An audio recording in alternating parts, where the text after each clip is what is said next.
Hi masters, for you మీకోసం ఛానల్కి స్వాగతం సుస్వాగతం. ముందుగా మన జగద్గురు అయిన బ్రహ్మర్షి పితామహ పత్రిజీ గారికి, మన గురుమాతకి నా ఆత్మ ప్రణామాలు మాస్టర్స్. ఓకే మాస్టర్స్, ప్రతిరోజు మన ఛానల్లోని ధ్యానం, స్వాధ్యాయం, సజ్జన సాంగత్యం జరుగుతుంది మాస్టర్స్. అలాగే జూమ్ సెక్షన్లో పాల్గొన్న మాస్టర్లకి, యూట్యూబ్లో చూస్తున్న మాస్టర్లకు కూడా ధన్యవాదాలు తెలుపుకుందాం మాస్టర్స్. ఈరోజు మన ఛానల్కి సీనియర్ పిరమిడ్ మాస్టర్ గారైన మల్లేశ్వరి మేడం చిత్తూరు నుంచి వచ్చారు. మేడం గారిని సాదరంగా ఆహ్వానించుకుందాం. ఈరోజు మేడం చెప్పబోయే టాపిక్ 6 ట్యాబ్లెట్స్ సత్సంగం గురించి. ఈ గొప్ప ఆత్మజ్ఞానం అందించడానికి మేడం గారికి వెల్కమ్ చెప్దాం మాస్టర్స్. నమస్తే madam, welcome madam. Thank you, ధన్యవాదాలమ్మా. ముందుగా బ్రహ్మర్షి పితామహ పత్రిజీ గారు, స్వర్ణమాల అమ్మగారికి, గురు దంపతులకు అనేక కోటి ఆత్మ ప్రణామాలతో ఫర్ యూ ఛానల్లో ఉన్న నన్ను ఇక్కడ తీసుకొచ్చిన సరితా మేడం గారికి, మన జూమ్ సెక్షన్ లో ఉన్న ప్రతి ఒక్క మాస్టర్స్ కి, నా కుటుంబ సభ్యులకు, ప్రకృతి మాతకు, నాకు ప్రత్యక్షంగా పరోపక్షంగా ఈ జ్ఞానాన్ని అందించిన ప్రతి ఒక్క గురువర్లకు, గురువులకు కృతజ్ఞతలు. Thank you masters. మనం సబ్జెక్ట్ లోకి వెళ్దాం. మనకు సార్ గారు చెప్తుంటారు ఎప్పుడు ధ్యానము, మళ్ళీ స్వాధ్యాయము, మళ్ళీ సజ్జన సాంగత్యం అనమాట మనది ఎప్పుడు. అలాంటప్పుడు ఇప్పుడు మనము ఎన్ని ఏండ్లు మనం ధ్యానం చేస్తుంటే ఏమైపోతుందంటే మనకి ఒక ఎట్లయిపోతుందంటే ఏదో ధ్యానం చేస్తున్నాను కానీ దానిపైన ఇంట్రెస్ట్ మెల్లమెల్లగా తగ్గిపోతుంటుంది. అందుకనే మన గురువు గారు ఏమన్నారంటే, మీరు మంచి మంచి పుస్తకాలు చదవాలి. ఆ పుస్తకాలని తీసుకున్నాక వాటిపైన డిపెండ్ అయ్యే పుస్తకాలుగా కాకుండా వాటి నుంచి జ్ఞానం తీసుకొని ఆచరణ చేసే పుస్తకాలుగా అవి ఉండాలి ఆ పుస్తకాలు. అలాంటి పుస్తకాలు మనం చదవాలని మనకు చెప్పారు.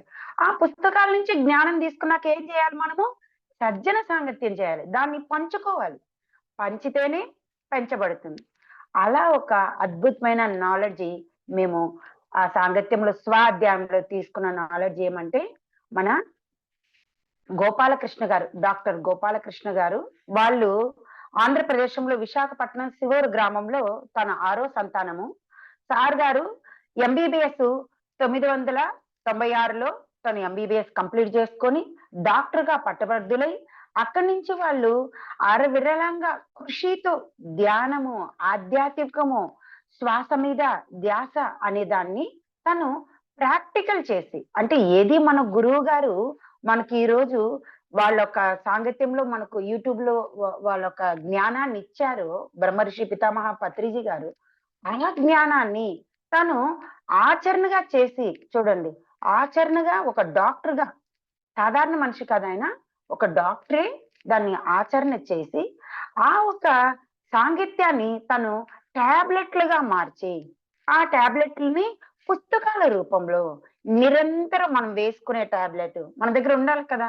ఒక బీపీ వస్తే, షుగర్ వస్తే, ఇప్పుడు ఒక జ్వరం వచ్చింది, మనం హాస్పిటల్కి వెళ్తాము. లేకపోతే వెళ్ళకపోతే కూడా మనం మెడికల్ షాప్ లో ఒక క్రోషినో, మెటాసినో, సారిడాన్ అని మనమే అడిగి మనకే డాక్టర్లుగా మనము అలవాటు అయిపోతుంటాం.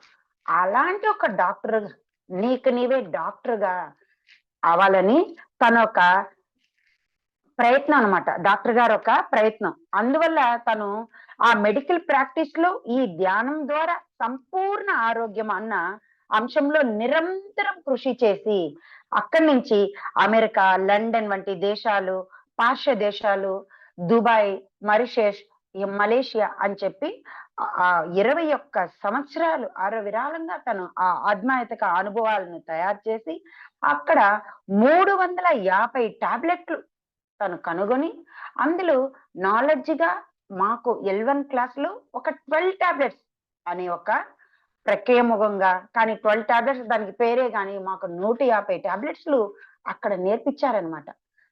మనమే ఎలా మనము డాక్టర్లుగా, మీకు మీరే ఎక్కడికి వెళ్ళకూడదు, నువ్వే డాక్టర్ కావాలనేదే ఆయన ప్రధాన నిదానము. ఆయనే డాక్టర్ పిఎస్ గోపాలకృష్ణ గారు, వ్యవస్థాపక అధ్యక్షులు, స్పిరిచువల్ టాబ్లెట్ ఫౌండేషన్. వాళ్ళ దగ్గర నుంచి మేము ఈ జ్ఞానాన్ని 3 నెలలు అన్నట్టుగా ఆ జ్ఞానాన్ని మేము జూమ్ సెక్షన్ లో ఆన్లైన్ లో తీసుకొని, వాటితో నా వెరికోస్ సయాటికా ప్రాబ్లం కూడా నేను క్లియర్ చేసుకొని, ముందుగానే ధ్యానంలో క్లియర్ అయ్యింది కానీ అది వేర్లతో తీసి పెట్టడం అన్నమాట. ధ్యానం చేసుకున్నప్పుడు బాగుంటుంది. ధ్యానం అయిన వెంటనే మళ్ళా దాని ప్రక్రియ. ఎందుకంటే మన గుణ మార్పిడి లేదక్కడ. బట్టి ధ్యానం చేసుకుంటున్నాం. కానీ ఎప్పుడు ఈ టాబ్లెట్లు మేము తీసుకొని ఆచరణలో తీసుకున్నామో, ఒక్కొక్క టాబ్లెట్ ఎలాంటి ఒక గొప్ప విషయం అంటే, మనకు అలాంటి ఒక గొప్ప విషయం అన్నమాట. ఇది ఒక్క రోజుతో కంప్లీట్ చేసేంత జ్ఞానం కాదిది. దాంట్లో 12 టాబ్లెట్స్ మట్టుకు మీకు చిన్నగా నేను పరిచయం చేస్తున్నాను. ఇక్కడ పరిచయం కార్యక్రమమే అది. 12 టాబ్లెట్స్ లో కూడా 6 టాబ్లెట్స్ ఈరోజు మనం చెప్పుకోగలుగుతాం. అంతే మనకొస్తుందన్నమాట. ఆ 6 టాబ్లెట్స్ ఏమంటే శక్తినిచ్చేవి. ఫస్ట్ మనకు 12 టాబ్లెట్స్ లో 6 టాబ్లెట్స్ శక్తినిచ్చేవి. ఇక 6 టాబ్లెట్స్ వచ్చి నాలెడ్జి పరంగా వెళ్ళేది. ఏ పని చేయాలంటే మనకు శక్తి కావాలి కదా! శక్తిని సేకూర్చుకుంటేనే మనం ఆ ప్రక్రియని ముందుకు తీసుకెళ్ళగలుగుతాం మనం. అందులో ఫస్ట్ టాబ్లెట్ ఏమిరా అంటే ధ్యానము. చూడండి ఎత్తింది దాంట్లో కూడా మనకు ధ్యానమే ఫస్ట్ టాబ్లెట్. ఆ ధ్యానం ఎందుకోసరం చేస్తున్నామంటే, ఏదో ఒక అనాగరిపర్యమో, సమస్య పర్యమో మనం వస్తుంటాము. అది కంప్లీట్ అయిపోయింది. ఇంక అక్కడి నుంచి మెల్లమెల్లగా తగ్గిచ్చేస్తారు ధ్యానం చేయడం. కానీ అలా కాదు. ధ్యానం ఎందుకు మనకు చేయాలంటే, మనకు ట్యాంక్‌లో ఉన్న నీళ్లు మోటార్‌లో ఎక్కించుకోవడానికి మనకు ఎలా ఉపయోగపడుతుంది ఆ మోటరు? ట్యాంక్‌లో ఉన్న నీళ్ళని మనం కింద బావిలో ఉన్న నీళ్లు ట్యాంక్‌లో ఎక్కించాలంటే మోటార్ ఎలా ఉపయోగపడుతుందో, అలాగా మనలో వచ్చిన ఒక డిసీజెస్ గాని, కుటుంబ సమస్యగా, పరస్పర సమస్యంగా, కుటుంబ సభ్యుల సమస్యంగా, ఆర్థిక సమస్యంగా ఇలా ఏ విషయంలో మనం నిలబడినప్పుడు ఏం చేస్తున్నామంటే, ఈ ఒక్క ధ్యానం మనం చేసుకున్న మామూలుగా చేసుకునే ధ్యానం వచ్చి ఆ రోజుటికి అది సరిపోతుంది. మనం చేసే పనులకి ఆ శక్తి వినియోగం అయిపోతుంది. ఎప్పుడు మనం ధ్యానంలో కూర్చొని నిద్రపోయేటప్పుడు ఆ రోజు శక్తి ఆ రోజు సరిపోతుంది.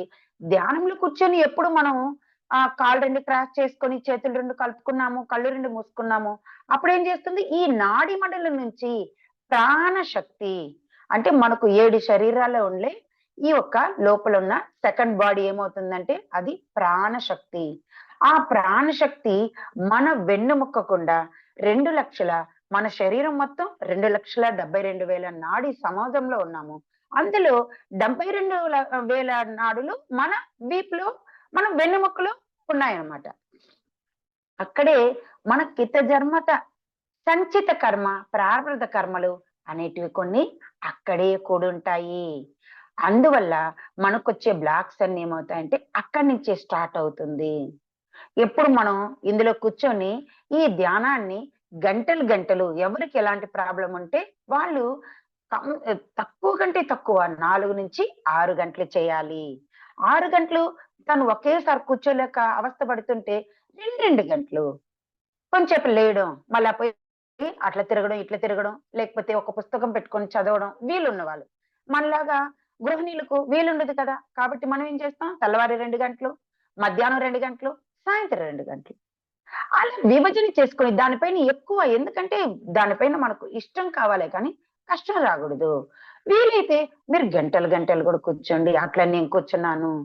అలా మనం ఎంత అంటే ఎమర్జెన్సీ పేషెంట్ ఎట్లా ఐసీయూలో పెడితే వాళ్ళ చుట్టూ 24 గంటలు ఎట్లా కళ్ళకి మూయకుండా ఎలా చూసుకుంటారో అంత శక్తి కావాలన్నమాట మనకు.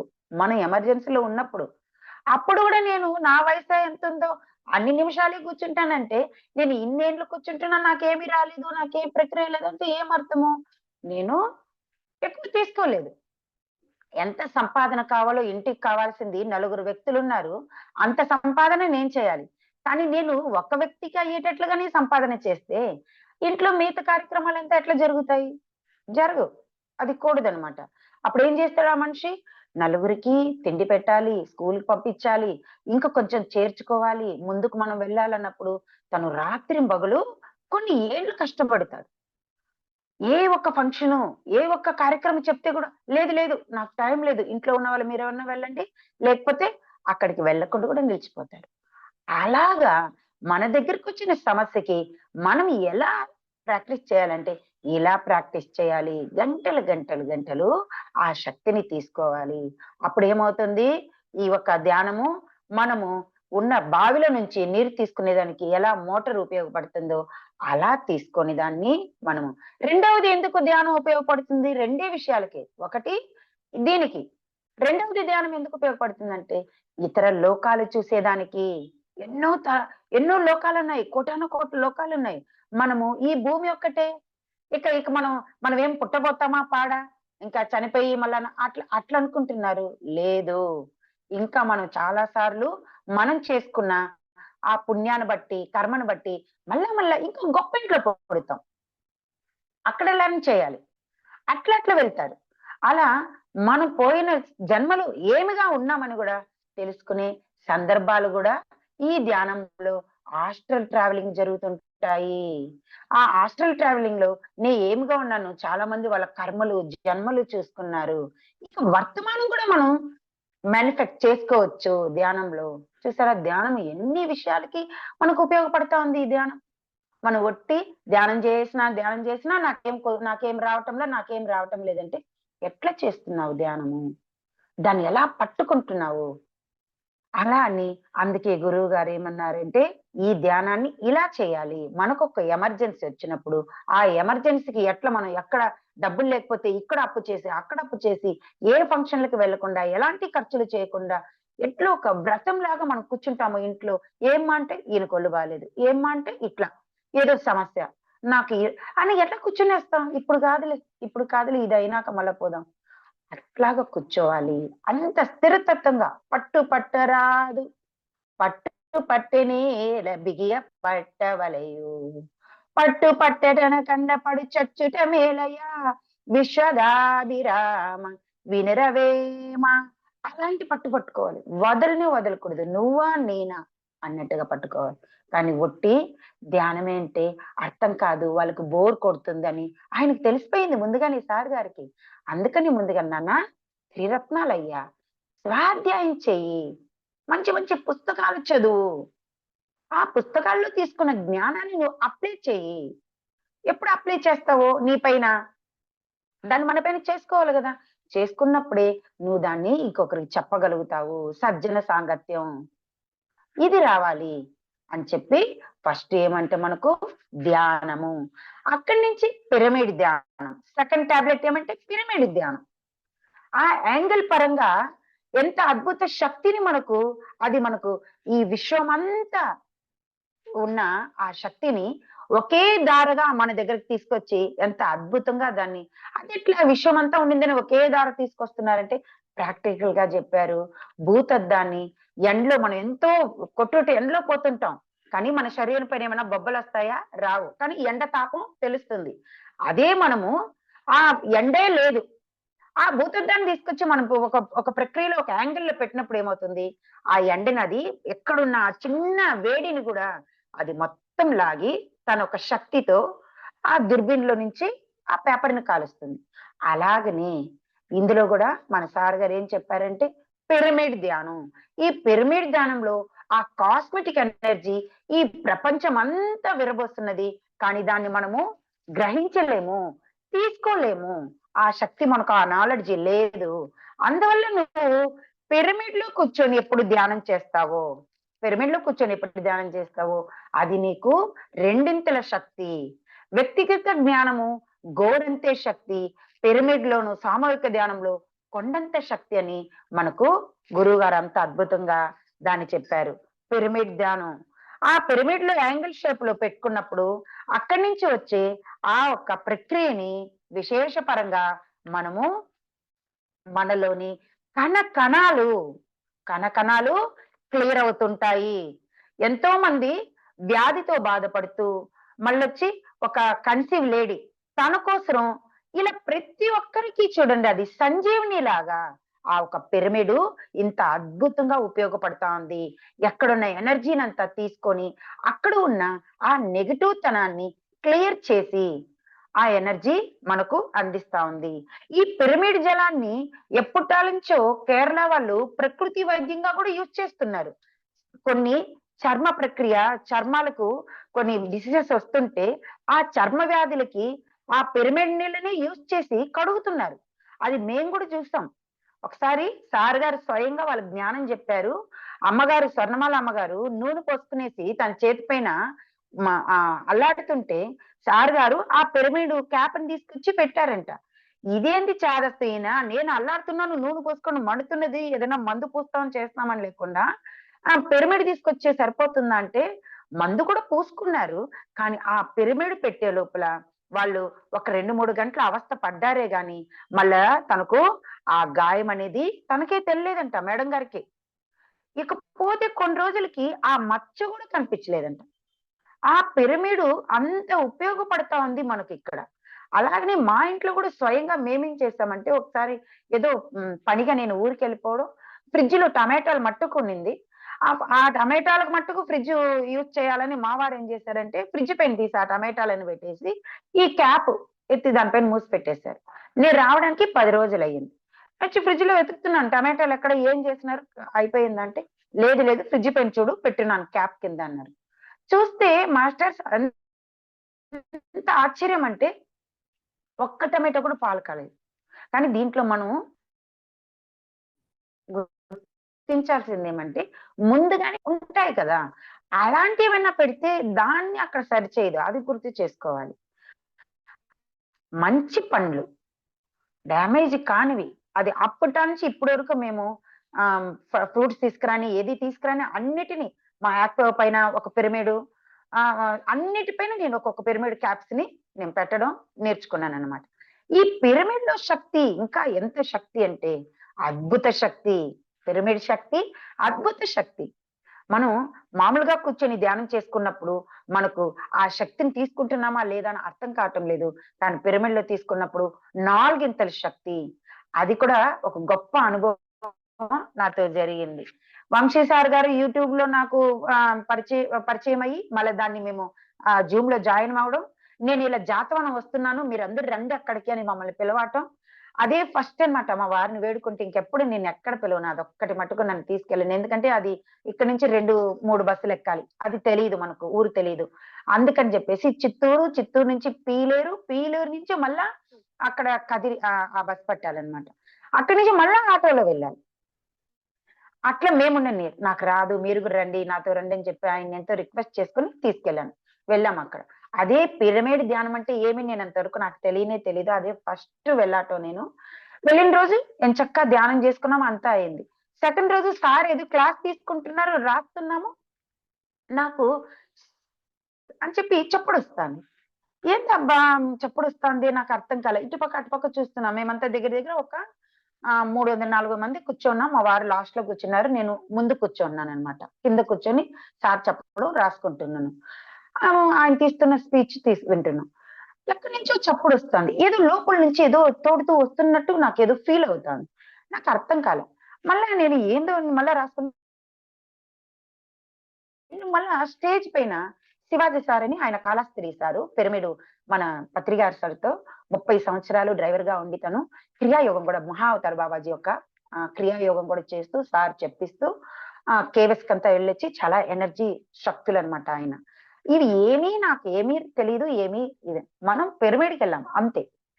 నేను ఒక పర్యాయం చూస్తే ఆ సారు స్టేజ్ పైన అటుపక్కగా కూర్చొని కళ్ళు 2 పైకి పెట్టేసి ఉన్నారు.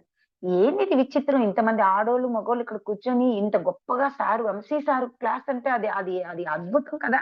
అలాంటి క్లాస్ అందరూ వింటుంటే ఈయనేంది పిచ్చిపాటి పని, ఏదో మ్యాజిక్ ఆడవాళ్ళ ముందు ఏదో అని తప్పుగా నేను ఆయన గురించి అనుకుంటూ, ఏంటి ఇలా చేస్తున్నారే అని నేను ఆయన చేసి మళ్ళా కింద ఉంచుకున్నాను. కానీ ఎలాంటి ఎనర్జీ వచ్చిందంటే అక్కడి నుంచి ఎంత స్పీడ్‌గా నా దగ్గరకొచ్చిందంటే ఆ ఎనర్జీ నేను బాగా ఫీల్ అవుతున్నాను. ఇంత పెద్ద పర్వతం ఏదో నా పక్కనొచ్చి దమ్మని నా పక్కన పడిపోయినట్టుగా నా శరీరం కదలలేదు. నేను ఏదో చూడాలనుకుంటున్నాను. నా శరీరం కదిలిపించటం లేదు. అట్‌లీస్ట్ స్టాట్యూ అయిపోయాను. రాయిలాగా అయిపోయాను. అయిపోయాక ఏమైందిరా అంటే నేను అందరిని పిలుస్తున్నాను. ప్రతి ఒక్కరిని నన్ను చూడండి నాకేమో అయిపోయింది. అందరిని వంశీ సార్, సార్ అని అరుస్తున్నాను. అక్కడున్న ఆడవాళ్ళనంతా పిలుస్తున్నాను. మా వారు వెనకున్నారు. అయ్యో! ఎవరైనా మా వారికి చెప్పండండి నాకేమో అయిపోయిందంటే, నన్ను ఎవరు చూడటంలా. నాతో ఎవరు పలకటంలా. నేను గట్టిగా అరుస్తున్నాను. ఎవరు నా పక్క తిరిగి చూడటంలా. ఏమైంది నాకు? అయ్యో! నాకేమైందో అర్థం కావటం లేదే అనుకుంటే, నా సోలొచ్చి బయటకొచ్చిందని అది కూడా తెలీదు. అది బయటొచ్చి అందరిని పిలుస్తా ఉందని, అంత గొప్ప ఎనర్జీ నాకు అక్కడ దొరకటం. మళ్ళా మా వారు వెళ్ళి వీళ్ళు ఏమేమి మాట్లాడుతున్నారో అంతా నాకు తెలుస్తోంది. కానీ నేను పిలుస్తున్నది వాళ్ళకి అర్థం కావటం. నన్ను అందరూ అక్కడ ఏంటి నేను ఇక్కడున్నాను. మరి నన్ను అక్కడ ఉలుకుతున్నారే వీళ్ళు కింద పడిపోయిన ఈ శరీరాన్ని అచ్చు రమణ లాగే అయిందనమాట. శరీరాన్ని ఉలుకుతున్నారే వీళ్ళు. నేను పిలుస్తుంటే నన్ను చూడటం లేదే అంటున్నా. కానీ నేనక్కడ పడిపోయున్నాను. అలాంటి ఒక గొప్ప అనుభవం ఆ పిరమిడ్ శక్తితో నేను తీసుకోవడం. అక్కడ దగ్గర దగ్గర ఒక 10, 11 నెలలు అవుతే గాని ఆ క్రియాయోగం చెప్పించరంట. కానీ నాకు అక్కడ యోగం చెప్పియడం సారు ఆ స్థితిలోనే. అప్పుడు నాకు నా సోల్ నాలోకి రావడం. ఆ మహావతార్ బాబాజీ గారి ఎనర్జీ మీకు గ్రేట్ వెయిట్ ఇంత అద్భుతంగా, ఎందుకంటే మీరంతా ప్యూరిటీగా ఉన్నారనమాట. అందుకని అక్కడ అందరూ వచ్చి నన్ను గట్టిగా కౌగిలించుకొని నా చేతులు పెట్టేసుకొని ముద్దులు మన ఆడవాళ్ళందరూ, అయ్యో మేము ఎన్ని సంవత్సరాలుగా వస్తున్నాం ఈ చోటికి, మాకేమీ అనుభవం రాలేదు, ఇది రాలేదు, మల్లీశ్వరి నీకు చూడు నాకు వీళ్ళు ఏం చెప్తున్నారు కూడా ఆ రోజంతా నేను నా స్వాధీనంలో లేదు. నడుస్తున్నాను, చేస్తున్నాను మనిషి, కానీ దగ్గర దగ్గర ఒక 5-6 గంటలు నేను నా స్వాధీనంలో లేకుండా వెళ్ళిపోయినాను. వచ్చాక కూడా ఏదో ఒక మత్తులో చాలా చాలా బాగుందనమాట. ఆ మత్తే ఒక బాగుంది. అలా గాల్లో తేలుతూ అలా ఉన్నాననమాట. ఆ పిరమిడ్ శక్తి ఇంత అద్భుత శక్తి కాబట్టి నెలలో మనం ఖచ్చితంగా ఆ పిరమిడ్ 1-2 సార్లన్నా వెళ్ళి రావాలి. ఇక్కడ పిరమిడ్ ధ్యానము సెకండ్ హాఫ్. ఇప్పుడు మనం ఎక్కడికి వెళ్తున్నామంటే సామూహిక ధ్యానము.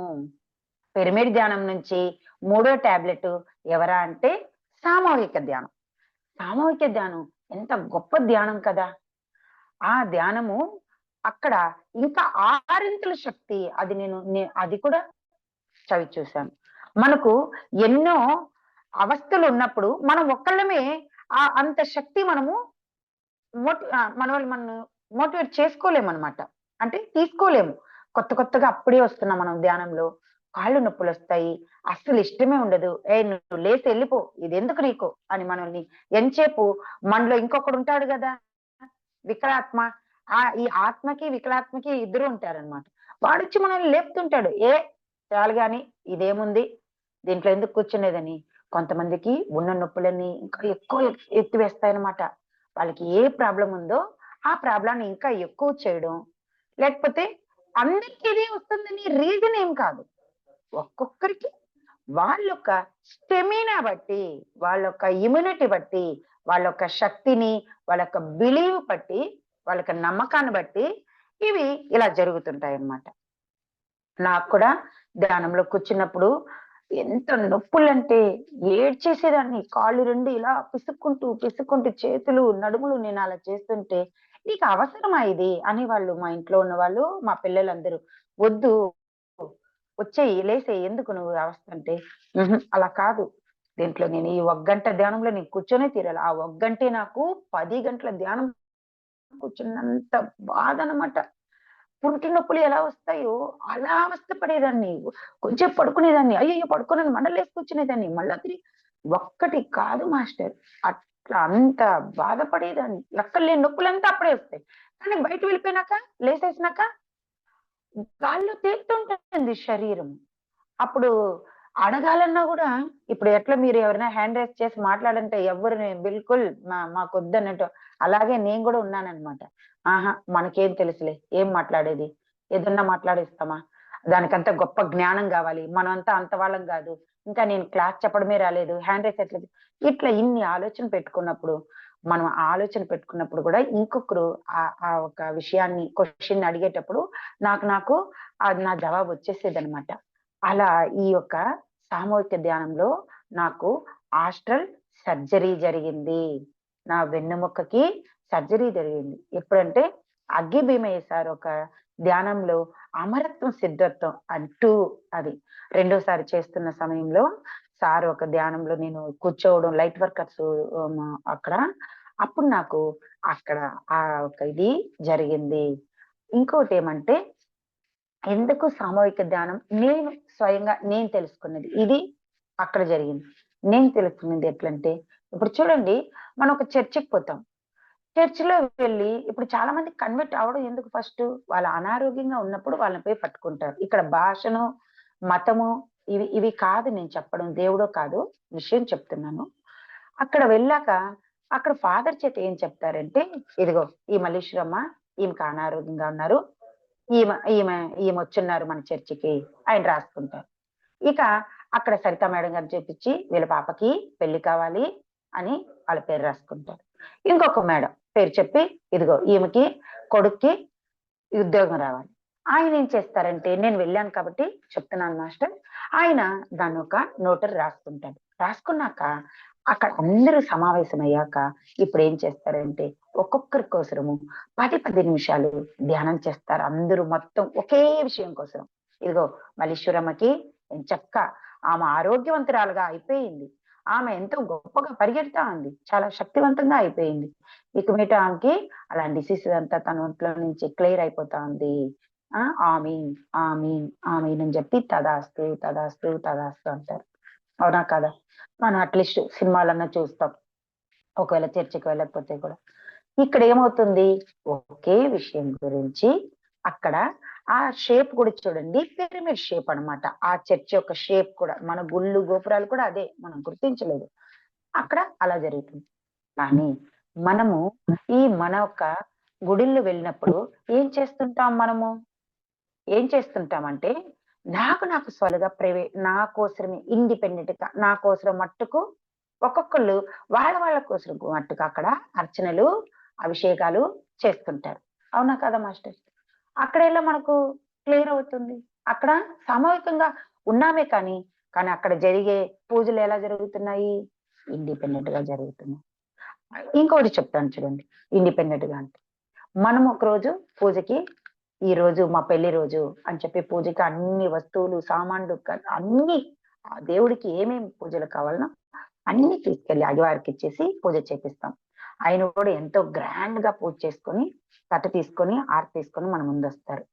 అప్పుడు ఆ తట్టులో మనము ఒక నోటు వేయకపోతే ఆయన ఏం చేస్తారు మాస్టర్స్? చెప్పండి. ఆయన మూతి ఇలా చిన్నదిగా అయిపోతుంది. అక్కడ మనము ఏదో ఒకటి మళ్ళా దక్షిణ ఆ తట్లో వేసినప్పుడు మనమిచ్చిన ఆ పండ్లు, పూలు, కాయలు అన్నీ చాలా భద్రతంగా తీసుకొచ్చి మన చేత అప్పిచ్చి మనకు మళ్ళా అక్షింతలు వేసి ఆశీర్వాదించేస్తారు. అవునా కదా? అదే మనము ఒక జాతర జరుగుతా ఉంది. ఒక పెద్ద నవరాత్రులు ఇలా వ్రతాలు ఇలా జరుగుతున్నాయి. ఆ సమయంలో వెళ్ళామంటే అదే గుడికి అక్కడ ఎమ్మెల్యేని, ఇంకొకరిని పెద్ద పెద్ద స్థాయిలో ఉన్న వాళ్ళంతా నిలబడుకుంటారు. వాళ్ళ వరుసలో మనం కూడా నిలబడుకుంటాం. మనము ఇప్పుడు అదే అయ్యవారు వస్తుంటారు. అదే ఆయనకేమేమి ఇచ్చారు? అంత సంతోషంగానే మనల్ని కూడా విష్ చేసుకుంటూ వెళ్తుంటాడు. ఎందుకంట? సామూహికంగా ఉన్నప్పుడు ఆయన వేసేసాడు ముందుగానే ఆయనకి వేయాల్సింది. ఇప్పుడు ఆయన శక్తి ఆ ఒక ఖుషితో అందరికి అదే నోటితో ఆయన వేసుకొనొస్తున్నాడు. ఇట్లా సామూహికంగా ధ్యానం చేసినప్పుడు మనకేమవుతుందంటే, నేను 5% ధ్యానం తీసుకోగలుగుతున్నాను శక్తి. నా పక్కనున్న వాళ్ళు 20%, అటుపక్కున్న వాళ్ళు 50%, అటుపక్క గ్రేట్ గ్రేట్ మాస్టర్స్ వాళ్ళు ఎంతో ఎనర్జీగా ఆస్ట్రల్ ట్రావెలింగ్ అని, నక్షత్ర వరుసల వాకులని ఇట్లా ఎన్నెన్నో చేసి చాలా ఎన్నో పిరమిడ్స్ నిర్మాణం చేసి ఆ పిరమిడ్ శక్తిని, జ్ఞాన శక్తిని అంతా తీసుకొని కూర్చోంటారు.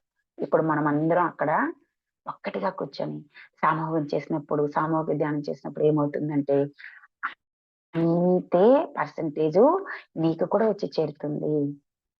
పంచబడుతుంది అది. ఒక శక్తి వలయం ఏర్పడుతుంది. మన చుట్టూ అయస్కాంతం శక్తి వలయం ఏర్పడుతుంది. అప్పుడు అంతే మనము తీసుకుంటాము. కాబట్టి సామూహిక ధ్యానము అంత గొప్ప ధ్యానము. ఇక్కడి నుంచి సామూహిక ధ్యానం నుంచి మనం ఎక్కడికెళ్తున్నాము? 4వ టాబ్లెట్ పౌర్ణమి ధ్యానం. అవును మాస్టర్స్. పౌర్ణమి ధ్యానం. పౌర్ణమికి 3 రోజుల ముందు, పౌర్ణమి రోజు 1, 4 మళ్ళా 3 రోజులు. అలా మనము 7 రోజులు ఈ యొక్క పౌర్ణమి ధ్యానం యొక్క సీక్వెన్స్‌ని, ఆ ఒక ఎనర్జీని ఎంతో కిందకి వచ్చుంటుంది. మనం అంతకుముందు ప్రాపంచిక జీవితంలో ధ్యానంలోకి రాకముందు ఏం చెప్తా ఉన్నాము? ఎవరికైనా ఏదో దెయ్యం పట్టిందని, లేపోతే ఒక మాదిరిగా ఉన్న వాళ్ళని, కొంచెం మానసిక సమస్యలో ఉన్న వాళ్ళని ఏమంటారంటే, ఆ పౌర్ణమి గాని, ఈ అమావాస్య గాని వాళ్ళని గట్టిగా చూసుకుంటూ అంటారు. ఎందుకంట ఆ ఒక వేసు వాళ్ళపైన ఆ ప్రభావం చూపిస్తుంది, మనసు పైన ప్రభావం చూపిస్తుంది మన పైన.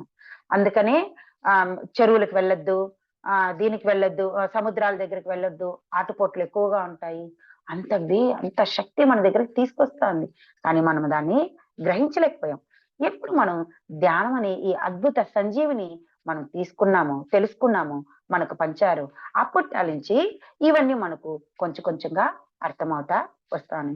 ఎవరికైనా ఏమైనా సమస్యలు ఉన్నది అంటే నెలవారీ సమస్యలు మా లేడీస్ కి వస్తుంటాయి కదా, ఫైబర్ అని చెప్పేసి, లేకపోతే ఓవర్ బ్లీడింగ్ అని, లేకపోతే మిమ్మల్ని గర్భసంచి తీసేవాళ్ళంటారు, గడ్డలు వస్తున్నాయి, ఇంకోటి బిడ్డలు పుట్ల, ఇట్లా నెలవారీ అంటే దానికి నెలవారీ అని దాన్ని. పౌర్ణమి ఎప్పుడు వస్తుంది? నెలకు ఒకసారి వస్తుంది. ఇలాంటి సమస్యలు ఉన్న మనము ఏం చేయాలంటే పౌర్ణమి ధ్యానము ఖచ్చితంగా పిరమిడ్ లో చేయాలి 3 రోజులు. అది నెలవారీ ప్రణాళిక అని ఇస్తారు. ఎవరికి ఈ సమస్యలు ఉంటాయో వాళ్ళు నెలవారీ ప్రణాళిక ప్రిపేర్ చేసుకోవాలి, రాసుకోవాలి నెలవారీ ప్రణాళికని. ఈ నెల లోపల నేను ఎంత ధ్యానం చేస్తాను, ఫస్ట్ ఎన్ని పుస్తకాలు చదవగలుగుతాను, ఒక పుస్తకాన్ని తీసుకొని దాని ఒక ఉంటుంది కదా పేజెస్, దాన్ని బట్టి మనము ఆ పుస్తకాన్ని కంప్లీట్ చేస్తాను. ఇలా ఈ ధ్యానానికి నేను 3 రోజులు అక్కడ ఉంటాను, మౌనంగా ఉంటాను, మితాహారం తీసుకుంటాను. ఇలా మన ప్రణాళిక అన్నమాట, నెలవారీ ప్రణాళిక అంటారు. ఇలా 6 నెలలు వాళ్ళ సమస్యలను బట్టి ఆ ప్రణాళిక వేసుకున్నారంటే వాళ్ళకి చూడండి, ఈ టాబ్లెట్ వేసుకునే దాని వల్ల వాళ్ళకి ఇట్టే ఆ ఒక్క బాధ నుంచి వాళ్ళు విముక్తి అవుతారు. ఇక్కడ మాకు నియర్లో మా ఊర్లోని టీచర్ ఆ మేడం కస్తూరి అని చెప్పి, ఆ మేడం గారికి దగ్గర 5-6 కిలోల గడ్డ ఉంది కడుపులో. తనకి ఓవర్ బ్లీడింగ్ అయిపోయి ఎంత అవస్థ పడుతున్నారంటే స్వయంగా వాళ్ళ కొడుకే డాక్టర్ ఆ అబ్బాయి. అట్లాంటి సమయంలో తను ఎంత తిట్టాడు అబ్బాయి, నీకేం పిచ్చా, నేనున్నప్పుడు నువ్వు ఇలాంటి పని చేస్తున్నావు, టాబ్లెట్లు వేసుకోకుండా హాస్పిటల్ రాకుండా ఇంజక్షన్ తీసుకోకుండా అంటే ఆమె దీనిపైన ప్రయోగం చేసింది, ఆచరణ చేసింది. ఈ యొక్క నాలెడ్జ్ తీసుకున్నాక అందులో కూర్చొని తను స్కూల్ కూడా 3 నెలలు లీవ్ పెట్టేసి ధ్యానము అని కూర్చుంటూ ఈ పౌర్ణమి ధ్యానాన్ని ప్రణాళిక వేసుకొని ఎన్నో పుస్తకాలు, ఒక ఆత్మయోగి కథ అని, ఆత్మాయనము, సీతాయనము, మళ్ళీ వచ్చి మిలారపది, ఇలా ఎన్నో పుస్తకాలు తను పెట్టుకొనేసి ఆ పుస్తకాలంతా కూడా తను చదివి అలా కంప్లీట్ చేసుకున్నారు తన జ్ఞానాన్ని ఆ మేడం గారు. అలా చేసుకున్నాక ఏ డాక్టర్స్ సిటీ స్కాన్ లో తనకు ఇంత ఉన్నాయని చెప్పారు, అక్కడ తను 3 నెలలకు మళ్ళీ పోయి చెకప్ చేసుకుంటే లేదు మాస్టర్స్. ఎంత ఆశ్చర్యం చూడండి, ఎంత అద్భుతం కదా ఇది. అలా మనం కూడా నెలవారీ ప్రణాళిక, ఎవరికెవరికి నెలవారికి సమస్యలు ఉన్నాయో వాళ్ళు ఖచ్చితంగా ఈ నెలవారికి ప్రణాళిక వేసుకోవాలి, వాళ్ళు వెళ్ళాలి పౌర్ణమికి. అంత గొప్పది ఈ పౌర్ణమి ధ్యానం మాస్టర్స్. ఎక్కడ జరుగుతున్నా మనం రాత్రంతా ఆ పౌర్ణమి ధ్యానంలో, ముఖ్యంగా రాత్రిలో ఎక్కువ మనం ఆ పౌర్ణమి ధ్యానాన్ని, పగలకంతా మనం ఏం చేయాలి, కొంచెం లైట్ ఫుడ్ తో, వీలైతే లిక్విడ్ తీసుకోవడం ఇంకా మంచిది, అది కూడా కుక్కుడిదిగా కాకుండా ఇంకా మంచిది అనమాట. అలాంటి తీసుకొని మనము ఈ యొక్క నెలవారిక ప్రణాళికని కంప్లీట్ చేసుకుంటూ, ముఖ్యంగా అదే చెప్పున్నారు, నెలవారిక సమస్యలు, గర్భసంచి వ్యాధులు, చర్మ వ్యాధులు, ఆర్థిక పరమైన ఉద్యోగ వ్యాపార సమస్యలు మొదలైనటువన్నీ ఈ పౌర్ణమి 3 రోజులు మౌన ధ్యానం మితాహారంలో ఉండి నెలకు సరిపడ్డ ఆధ్యాత్మిక ప్రణాళికను తయారు చేసుకొని తూచా తప్పకుండా ఆచరణలో పెట్టడం ద్వారా మనకు కొద్ది నెలల్లోనే మంచి ఫలితాలు ఏర్పడతాయి. అంత గొప్పది మాస్టర్స్ ఈ పౌర్ణమి ధ్యానం. ఈ పౌర్ణమి ధ్యానంలో మనము 3 రోజులు కొత్త ఆలోచనలు, ధ్యాన అనుభవాలు, కళలు, స్వాధ్యాయం, సీనియర్ మాస్టర్స్ ఒక ధ్యానం నుండి తెలుసుకునేవి, ఇలా సజ్జన సాంగత్యం, చర్చించినవి, ఇంకా అనుకోకుండా జరిగే సంఘటనలు మొదలైనవన్నీ అన్నిటినీ క్రోడించి ఒక సమగ్రంగా ఒక ప్రణాళిక తయారు చేయడం ఎంతైనా చాలా అవసరము. చూసారా, ఊరికే ధ్యానం పౌర్ణమి ధ్యానం వెళ్ళేసి వచ్చేయడం, అక్కడ కూడా ఇదే మాటలు ఇదే చేష్టలు, ఏదో కూర్చున్నాం లేని కూర్చునేసి పడుకోవడం, ఇది కాదు మాస్టర్స్, ఇది కాదు. పౌర్ణమి ధ్యానం అంటే అలా ఉండాలి, మితాహారంతో, మౌనంతో, ఆత్మ ప్రణాళికతో, అక్కడ స్వాధ్యాయంతో, సజ్జన సీనియర్ మాస్టర్స్ చెప్పే ఆ సాంగేతాలతో, అక్కడ జరిగే ఆ కళల్ని, వీటిని అంతా అక్కడ క్రోడిస్తామన్నమాట ఈ యొక్క టాబ్లెట్ లో. ఎవరికి గర్భసంచి ప్రాబ్లం ఉంది, బిడ్డ పుట్టడం లేదు, ఇలా ఉద్యోగ సమస్యలు, వీటికి అన్నిటికీ ఈ నెల ప్రణాళిక అద్భుతంగా మనకు ఉపయోగపడుతుంది. అలాగనే పౌర్ణమి ధ్యానంలో ప్రకృతి ప్రదేశంలో చేశామంటే ఇంకా మనకు అల్టిమేట్ అన్నమాట. ఆ ప్రకృతితో ఆ మమేకమైపోవడం ఎంత గొప్ప విషయం అంటే అది అద్భుతం. పోయినసారి మేము ఇక్కడ మాకు దగ్గరలో గోవింద పిరమిడ్ ఉంది, అక్కడికి మేము 2 సార్లు క్లాసుకు వెళ్ళినప్పుడు ఆ 2 సార్లు నేను ఎంత అద్భుతంగా అక్కడ ఎనర్జీని, అన్ని చోట్ల ఉంది లేదని లేదు, ఇక్కడ మాకు అది నియర్ కాబట్టి అక్కడ. అలాగనే విఘ్నేశ్వర పిరమిడ్ మని కాణిపాకం దగ్గర కూడా ఒక పిరమిడ్ ఉంది, అక్కడ కూడా ఆ ఎనర్జీస్ ని బాగా తీసుకోవడం జరిగిందనమాట. కొన్ని మనకు ఆ సమస్యలతో మనం ఉన్నప్పుడు మనకు అక్కడ ఒక బదులు కూడా దొరుకుతుంది అనమాట. పౌర్ణమి ధ్యానాల్లో మీరు ఒక ప్రశ్న పెట్టుకున్నారు, చెప్తారు, అగ్గిబియ్యం వేశారు, అమావాస్యల్లో మనం విత్తనాలు చల్లుకోవాలి, పౌర్ణమిలో ఆ ఒక పంటని కోసుకోవాలి అని అన్నమాట. అమావాస్యలో మనం ప్రశ్నలు పెట్టుకోవాలి, ఒక ప్రణాళికకి రెడీ అయిపోవాలి. పౌర్ణమి వచ్చే లోపల చూడండి 15 రోజులకే మనం కోసుకోగలుగుతున్నామంటే అప్పుడు ఎంత శక్తి కదా ఆ పౌర్ణమి ధ్యానం అనేది. పౌర్ణమి వచ్చే తేదీని ముందుగానే మనం గుర్తించాలి మాస్టర్స్. ఎట్లా మనకు ఒక పెళ్లి పత్రిక, ఒక ఇన్విటేషన్ కార్డు తీసుకొచ్చి ఇచ్చినప్పుడు మనం ముందు చూసుకుంటాం, అబ్బా అప్పుడు నాకేమైనా సమస్యలు ఉంటాయా, లేకపోతే మా వారికి లీవ్ వస్తుందో లేదో, లేకపోతే మార్కెట్లో ఉంటుంది, ఏ రోజు వస్తుంది, ఎట్లా మనం చూసుకుంటాం. అలాగా ప్రతి ఒక్క మాస్టరు పౌర్ణమిని గుర్తించుకోవాలి. ముందు ఒక రోజు, పౌర్ణమి రోజు ఒకటి, వెనక ఒక రోజు, ఈ అట్లీస్ట్ ఈ 3 రోజులన్నా సమస్యలు ఉన్న వారిని వెళ్ళాలా లేదు మాస్టర్. ప్రతి ఒక్కరు వీలైనంత వరకు ఆ పౌర్ణమి ధ్యానాన్ని మనము అట్లీస్ట్ రాత్రి కన్నా అక్కడ ఉండేసి రావడానికి మనల్ని రెడీ చేసుకోవాలి. అది అలాగ గుర్తించుకొని 2-3 రోజులు ప్రాపంచిక పనులన్నీ పక్కకు పెట్టేయాలి. ఏ పనులున్నా పక్కకు పెట్టేయాల్సిందే, మనం దీనికే ఇంపార్టెంట్ ఇవ్వాలి. అప్పుడు అక్కడికి వెళ్ళి మనం పెట్టుకునే సంకల్పాలు, ఎట్లా నేను ఒక పిరమిడ్ కట్టుకోవాలి, నేను శాకాహార ర్యాలీ చేయాలి, మరి ఎంతో మందికి నేను క్లాసులు చెప్పాలి, ఇవన్నీ సంకల్పం కాదా? మరి ఇవన్నీ నెరవేరాలంటే మనకు శక్తి కావాలి కదా. ఆ శక్తిని అక్కడికి వెళ్ళి మనము ప్రశ్న మూలంగా, బీజ మూలంగా వేసుకొచ్చి పోస్తాము పంటగా. అలాగనే ఇప్పుడు 5వ టాబ్లెట్ ఏమిరా అంటే శాకాహారము. ఫస్ట్ టాబ్లెట్ ఏమైంది? ధ్యానము. 2వ టాబ్లెట్ పిరమిడ్ ధ్యానము. 3వ టాబ్లెట్ సామూహిక ధ్యానము. 4వ టాబ్లెట్ పౌర్ణమి ధ్యానము. 5వ టాబ్లెట్ ఎవర్రా అంటే శాకాహారం. అంతే కదా మాస్టర్. జీవహింసం మహాపాపం అని గాంధీ గారు ఎప్పుడో చెప్పారు, కానీ అవన్నీ మనం మర్చిపోయి మనం ఈ నాలిక కోసం, ఈ టేస్ట్ కోసం మనకు ఎన్నో లోకంలో ఎన్నో వస్తువులు ఉన్నాయి, కోటానుకోటి వస్తువులు ఉన్నాయి, కానీ మనం ఏం చేస్తున్నాము, ఆ ఒక జంతు సామ్రాజ్యంలో నేనే అది అనే దాన్ని మర్చిపోయి ఇప్పుడు నేను మానవుడు అయిపోయినాను కాబట్టి దాన్ని చంపి తీసుకుంటున్నాను. ఆ శాకాహారం ఎట్లా మనము ఒక గొప్ప కార్ తీసుకున్నాం, ఎంతో కష్టపడి అద్భుతంగా ఒక కార్ తీసుకున్నాం, ఆ కారుకి వేయాల్సిన ఆ ఇంజిన్ ఆయిల్, ఆ ఒక డీజిల్ వేయకుండా మన బాటుకు ఏదో కృష్ణాయిలో నీళ్ళు అట్లేమన్నా పోస్తే అది ఏమన్నా ఉపయోగపడుతుందా? దానికి ఏమన్నా అది ఉపయోగిస్తుందా? ఇదవుతుందా? పాడైపోదు. మరి ఇంత గొప్ప ఈ యొక్క రథాన్ని ఎన్ని జన్మలు కష్టపడి ఈ రథం వచ్చింది మనకు, ఈ యంత్రం వచ్చింది.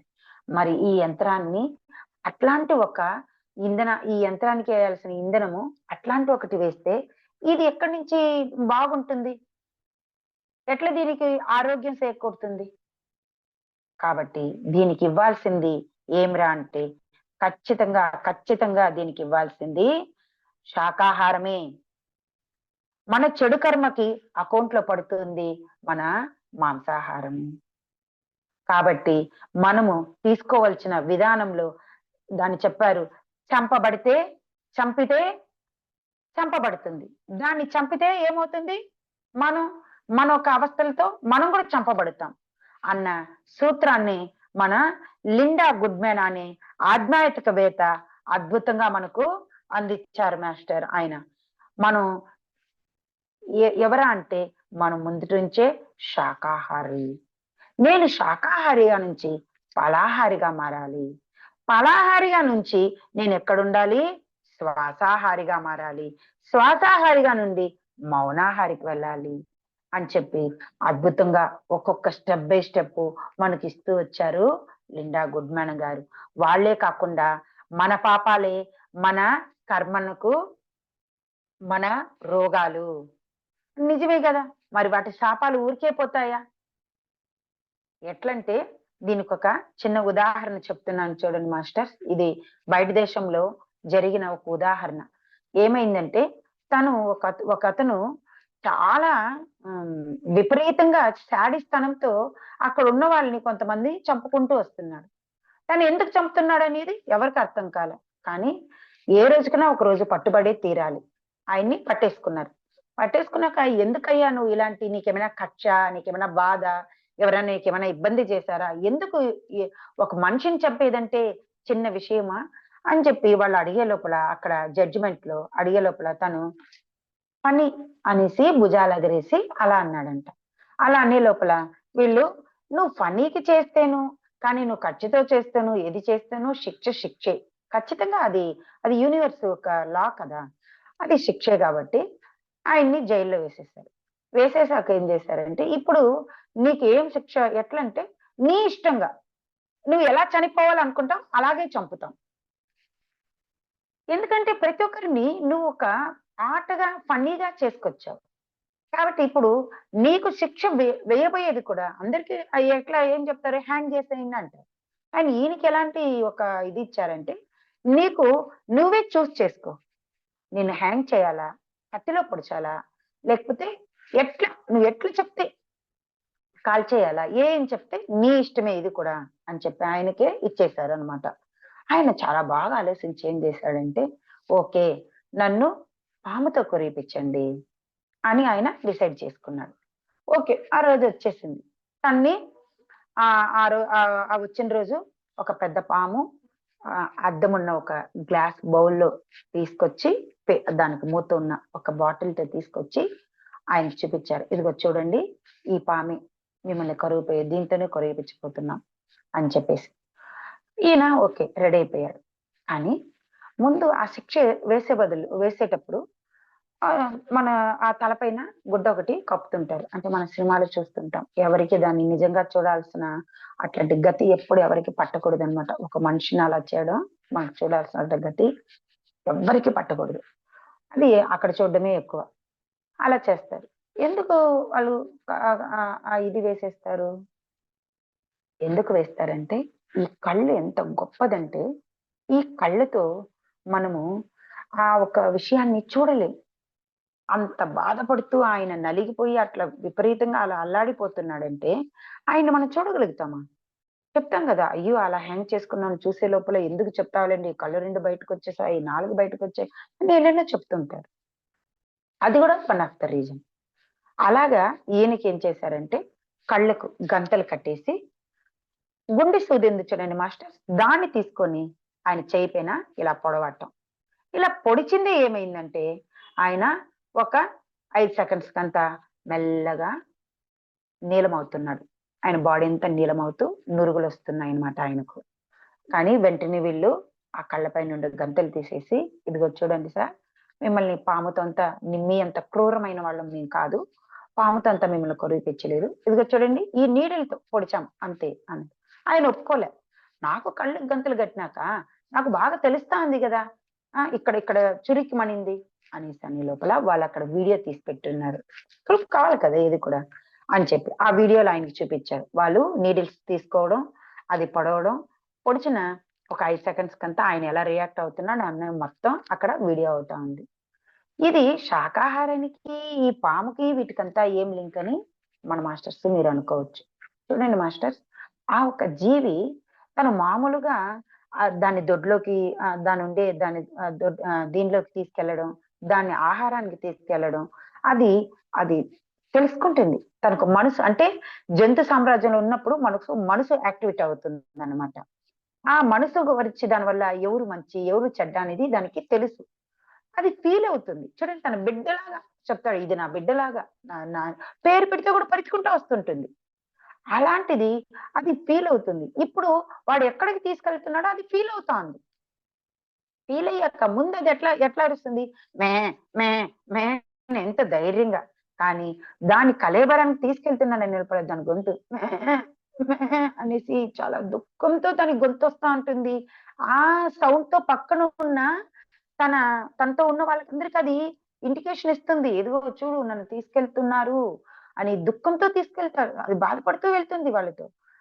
అక్కడ వెళ్ళాక దాన్ని చంపుతారు. ఇప్పుడు ఈ దుఃఖంతో ఏడుస్తూ, ఏడుస్తూ ఆ ఒక ఆ ఒక ఇప్పుడు ఈయన గురించి చెప్తా అన్నాను గదా! ఈయనకి ఎందుకు అలా రియాక్ట్ అయ్యాడనేసి సారీ మాస్టర్స్. ఈయన ముందుగానే ఎలా ప్రిపేర్ అయ్యాడు? ఏమని ప్రిపేర్ అయ్యాడు? ఇంక నన్ను పాముతో కొరివిపిచ్చబోతాడు. ఇక నేను చనిపోబోతాను. అవును మాస్టర్స్.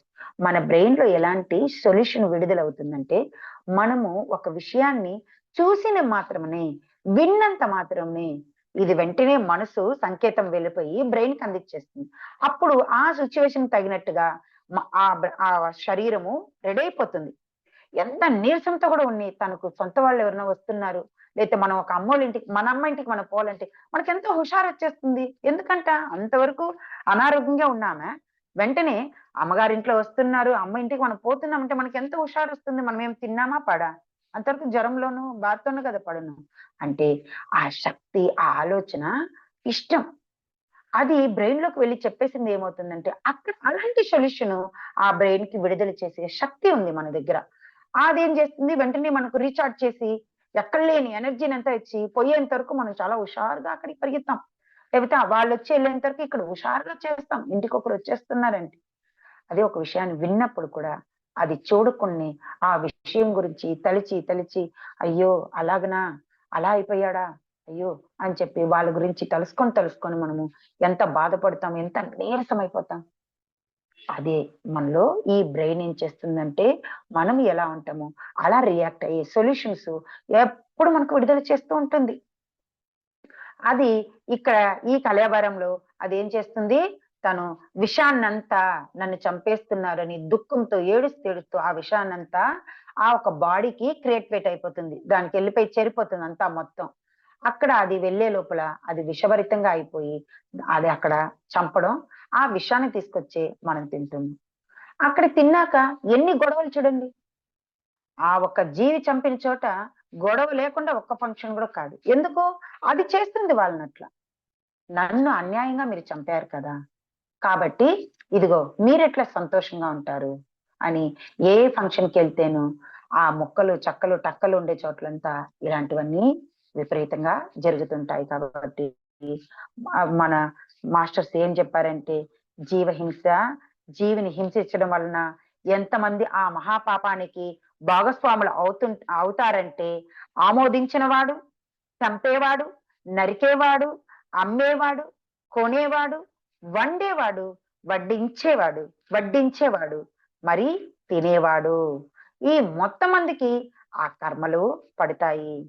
హింసా చోడు, హంసా పకడు అని మన బ్రహ్మర్షి పితామహ పత్రిజీ గారు మనకు చెప్పిచ్చారు. అల్లా మాంసాన్ని హక్కు ఎవరికీ లేదు. అల్లా మాంసాన్ని, రక్తాన్ని ఇష్టపడదని ఖురాన్‌లో చెప్పారు. ఏ జీవిని చంపే హక్కు ఎవరికీ లేదని జీసస్ క్రైస్ట్ గారు చెప్పారు. పక్షుల్ని చంపి వండుకొని తినేవాడు వసుధ చండాలుడు అని యోగి వేమన గారు చెప్పారు. జీవుల్ని చంపి జీవులకు పెడితే పాపంలో చిక్కుకుంటావు. జీవులను చంపి జీవులకు పెడితే పాపంలో చిక్కుకుంటావని మన వీరబ్రహ్మేంద్ర స్వామి గారు గురువు గారు చెప్పారు. జీవిని చంపేవాడు, అమ్మేవాడు, కొనేవాడు, వండేవాడు, తినేవాడు కూడా అనుభవించేవాడు అందరూ శిక్షకు అర్హులే అని గాంధీజీ మరొకసారి వార్నిచ్చారు. చూసారా? ఈ శాకాహారం, ఈ మాంసాహారం ఎంత పెద్ద ప్రమాదమో, ఎంత పెద్ద ప్రమాదము. కాబట్టి మన ఆహారము ఖచ్చితంగా శాకాహారంగానే మనం ఉండాలి. ఈ యొక్క జ్ఞానం తీసుకునే వాళ్ళు కూడా ధ్యానానికి వచ్చినా కూడా మేము అప్పుడప్పుడు తింటుంటాము, పక్కన పోయి తింటాము, మా ఇంట్లో ఉండము. మా ఇంట్లో ఇంకెవరు మమ్మల్ని చాలా ఇబ్బంది పెట్టి నేను చచ్చిపోతాను నువ్వు తినకపోతే అంటారు. చచ్చిపోని ఆయన, చచ్చిపోమనండి, ఎట్లా చచ్చిపోతాడు? నేను బాగుపడలేదు, ఇప్పుడు నువ్వెట్ట బాగుపడతావు అనే వాళ్ళు కూడా చాలా మంది మనవల్ని ఇందులోకి తోస్తారనమాట. వాడు మటుకు ఏదో మంచి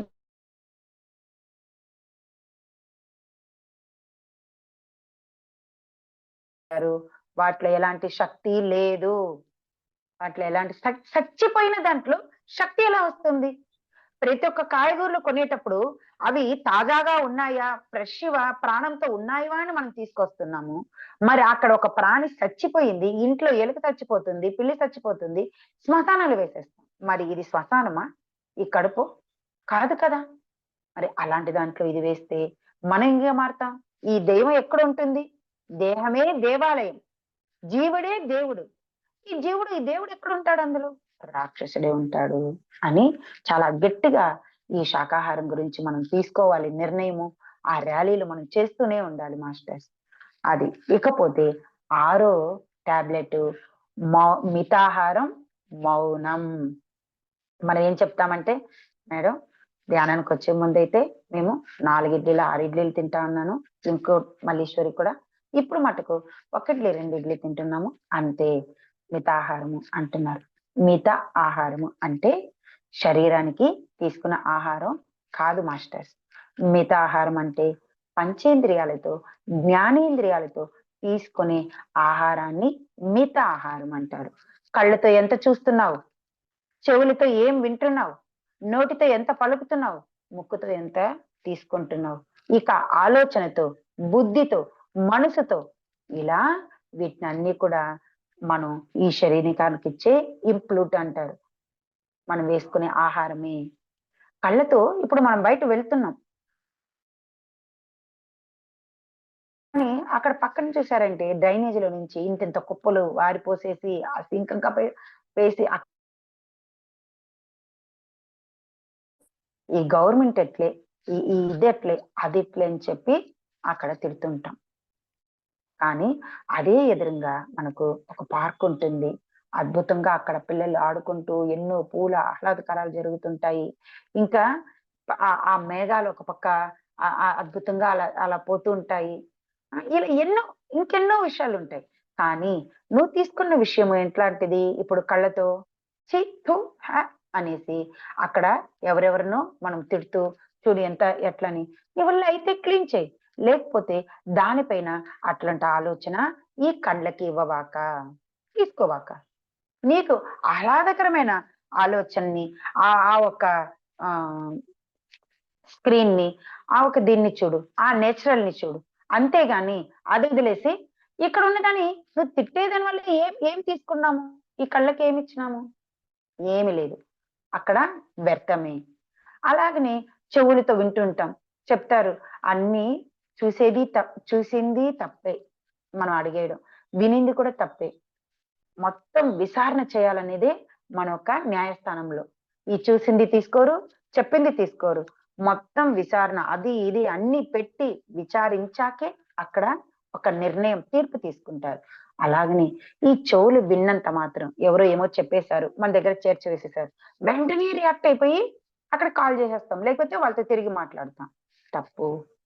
అప్పుడు ఎలాంటిది ఇస్తున్నావు? అలాగనే ఈ ముక్కుతో కూడా మనం ఎక్కడన్నా వెళ్తుంటే ఏదో దుర్గంధ వాసన వస్తుంటే ఒక జీవి పడిపోయి చచ్చిపోయి ఉంటుంది. దాన్ని ఎవరు తీసిండ్రు? రోడ్డు పైన పడి ఉంటుంది. వెంటనే అక్కడ తిట్టుకుంటా ఉంటాం. ఏదో ఎట్లా తీసుకుంటున్నావు నువ్వు? ఎలాంటి ప్రక్రియ చేసుకున్నావు? అనేది మితాహారం. ఎంత మాట్లాడుతున్నాం? మన నోట్లో నుంచి ఏ ఒక్క మాట కూడా ఒక మనిషికి మోటివేట్‌గా తన ఒక ప్రాణం తీసుకోవాలి అనుకున్న వాడికి, ఇంకా జీవితమే వద్దనుకున్న వాడికి ఎట్లాంటి ఒక మోటివేట్ మాట రావాలంటే, తను చనిపోయేంత వరకు మనల్ని మరవకూడదు. ఇట్లాంటి ఒక భాష ఈ నోట్లో నుంచి రావాలి. ఎప్పుడు చూస్తే అసహ్యమైన అస్తవ్యస్త మాటలు, నీరసమైన మాటలు ఇట్లాంటివే ఉంటాయి. ఎవరో ఏదో చెయ్యాలా, ఒక ఒక మంచి ఇది చేయాలని అనుకుంటారు. వెంటనే మనల్ని సలహా అడుగుతాడు. మనం ఏం చెప్తాం? నీకంత సీన్ లేదు. నీకంత ఇది లేదు. అట్లని అంటామే కానీ, ప్రయత్నించు. నీ వల్ల అవుతుంది. నువ్వు లేచి నిలబడు. అంత కాకపోతే కొంచెం కొంచెం చెయ్యి. కొంచెంగా తీసుకో. అట్లే నువ్వు ముందుకు రా. ఒక షాపో, లేపోతే ఒక స్పోర్ట్స్‌లోనో, ఒక క్రియేటివిటీ నేర్చుకుంటున్నా. కానీ ముందుగా నేను చెప్పేస్తా, నీ వల్ల కాదుపా. నీకంత సీన్ లేదు. ఇదొకటి సినిమాలో చూసినటువన్నీ డైలాగ్ అంతా వాడుతుంటా. నీకంత సీన్ లేదు. నువ్వంత దాని గాదు అనేసి అలాంటి మాటలు మాట్లాడకూడదు. ఇకపోతే నీరసమైన మాటలు మనకు మనకు కూడా అట్లే చెప్పుకుంటాం. నా నా నేను నా వల్ల నాకట్లా అట్లా అనారోగ్యము, ఇట్లా అనారోగ్యము నీకు తెలుసా? నా నా మనవరాలు ఏమైంది తెలుసా? నా నా మన ఇట్లా ఇట్లాంటివి ఇట్లాంటి చెప్పేదాని వల్ల ఒక్కసారికి ఆ మాట బాగుంటుంది కానీ, ఎప్పుడు దాన్నే వల్లించడం వల్ల మన నోటేమవుతుంది? తదాస్తు దేవతలు ఎక్కడో లేదు మాస్టర్స్. తదాస్తు దేవతలు నిరంతరం నీ నాలికతోనే ఉంటారు. ఆ చిత్రగుప్తులు అక్కడెక్కడో చిత్తం రాస్తూ యమలోకంలో ఉంటారు. ఏం కాదు. నీ చిత్తమే నీ చిత్రగుప్తుడు. వాడే అక్కడ పట్టి రాస్తూ ఉంటాడు. మనం చేసిన దానికి, చెప్పిన దానికి అన్నిటికిని. అలా ఉండాలి. ఒక్క మాట మన మాట అంటే అట్లాంటి మాటగా ఉండాలి. ఎలా వచ్చిన ఎలాంటి థాట్స్ ఉండాలి. నేనింకా ఎంతో మంది జ్ఞానం తీసుకోవాలి. ఇంకెంతో పిరమిడ్‌లకి మనం ఆహ్వానం పలకాలి. ఇంకెంతో శాకాహార ర్యాలీలు, ఆ జీవుల్ని చంపే ప్రక్రియలో మన వంతు మనం సహకరించాలి. ఇట్లాంటి మన థాట్స్ ఉండాలి. అలా ఉండకుండా మనము ఎలా చేస్తున్నాము? ఇదే మితాహారము. చాలా అవసరం. థైరాయిడ్ ఒకరికొస్తున్నది అంటే ఎందుకొస్తున్నది? వాళ్ళు చెప్పలేనిటివి చెప్పలేకపోవడం ఒక పక్కంటే, ఎక్కువ వాగడం గూడా. ఉన్నది లేనిది 24 గంటలు ఆ వాగడం వల్ల కూడా అక్కడ ఆ థైరాయిడ్ గ్రంథి అక్కడ ఏర్పడుతుంది. దానివల్ల గూడా థైరాయిడ్ వస్తాయి. అందువల్లేమన్నారు? నువ్వు కళలు నేర్చుకో. 64 కళలున్నాయి. ఆ కళలు నేర్చుకున్నావంటే నీకు ఆ గొంతు పెగలాలి. ఇట్లా మితాహారం చాలా చాలా అవసరం మాస్టర్ మనకు. అలాగనే మితాహారం నుంచి మనం ఎక్కడికెళ్ళాలి? మౌనాహారము. మౌనం. వారంలో, లేకపోతే దినంలో, లేకపోతే వారంలో, 15 రోజుల్లో అట్లా. ఒక మేడం గారు వాళ్ళ స్వయ అనుభవాన్ని ఈ మౌనం ఉండి తనకు థైరాయిడ్ గ్రంథి ఉన్నింది. అందులో తను 10 సంవత్సరాలుగా ఆ మేడము తన అనుభవం చెప్పారు. 10 సంవత్సరాలుగా ఆ థైరాయిడ్‌కి టాబ్లెట్స్ తీసుకుంటుంటే తనకు అప్పటి వరకే తగ్గేది. కానీ మళ్ళా రిపీట్ అవుతుండేది. ఇలా తను కంటిన్యూ చేస్తుంటే ధ్యానంలోకొచ్చాక తను పిరమిడ్ ధ్యానంలో ఉంటూ 40 రోజులు మౌనంతో ఉంటూ ఎంత గొప్ప చూడండి మాస్టర్స్. 40 రోజులు మౌనంతో ఉంటూ ఆహ్, ఆహ్ 36 రోజు, 37 రోజు అంట మేడం గారికి హాస్టల్ సర్జరీ జరిగి, తన్ని అలా ఎవరో పైనుంచొచ్చి టేబుల్ పైన పడుకోబెట్టడం, ఆమె గొంతులో నుంచి ఒక ఎర్ర కణితిలాగా తీసి పక్కన పెట్టి, తనకు జ్యూస్ కూడా ఇచ్చారంట తాగడానికి. చూడండి ఇలా ఆ మౌనంతో ఉండడం వల్ల ఎన్నెన్నో మన రమణ మహర్షి నిన్నే విన్నారు. ఆయన జీవిత చరిత్ర మౌనంలో మౌనంలో ఉంటూ ఎన్ని సాధిచ్చారు. మన గురువు గారు గూడా బ్రహ్మర్షి పితామహ పత్రిజీ గారు గూడా ఒక్క సంవత్సరం మౌన కాలంలో ఉంటూ ఎన్నో విషయాలు జేశారు. అట్లాగా. మౌనంగా ఉంటాం కదా! మరి ఇంట్లో ఉండే వాళ్ళతో మాట్లాడాల్సొస్తుంది గదా! బయటుండే వాళ్ళు ఎవరో ఒకరొస్తారు గదా! మీరు ఇట్లా అనేదానికంటే యెస్ ఆర్ నో ఒక మాట మాట్లాడేదాని వల్ల తప్పు లేదని ఇది నా అభిప్రాయం. నేను అందరికీ సూచించటం లేదు. నేను మౌనంలో ఉన్నప్పుడు నేనేం చేస్తానంటే, మనం దాన్ని ఇట్లంతా ఈ ప్రక్రియలంతా చేసేదానికంటే యెస్ ఆర్ నో తెలియదు. ఫోనొచ్చింది. ఇప్పుడు మనం తీయాలి. మౌనంలో ఉన్నాం. అయ్యో! నేను మౌనంలో ఉన్నా వ్రతం పాడైపోతుంది అని నా కోసమే చెప్తున్నాను మాస్టర్. నేను అందరికీ ఈ యొక్క సూచన ఇవ్వటం లేదు. కానీ నేను చేసింది చెప్తున్నాను. నేనేం చేస్తాను ఎందుకంటే ఎందరో మాస్టర్‌లు కాల్ చేస్తుంటారు. వాళ్ళకి నేను మౌనంలో ఉన్నాను అందరికీ మనం టమకు వేయలేం కదా! హ్మ్. చెప్పండి. ఏం కావాలి?